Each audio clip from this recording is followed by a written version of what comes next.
Okay, so we're just coming to the end of our investigation. So we've removed the scuttle area. It all looks nice and clean under there.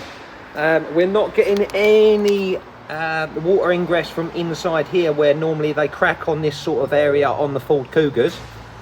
I've also gone underneath your arch. So we've gone underneath your arch liner and tested all the welded seams up the back inside, and everything seems to be okay. So these seams around here and the grommet. So what we're going to do is we've got some UVA dye here, and what we're going to do is we can see that the bottle isn't leaking at the moment. So if I just pump this up, and what we need to do is, if we can see this weld here,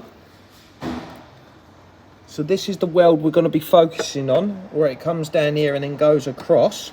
So what we're going to do is we're going to get our sprayer, and what I'm going to do is try and get that directly in that hole.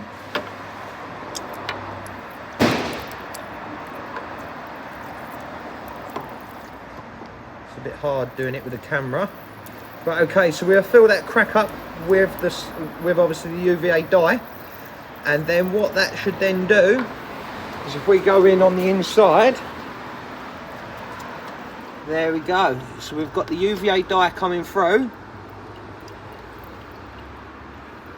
So there we go. So we've now worked out that the welded seam which has given us the problem is kind of behind this front arch. Obviously, to get to that seam under there, I believe we're going to have to remove this arch to get it done properly. And then that should solve obviously the ingress of the water into the bottle.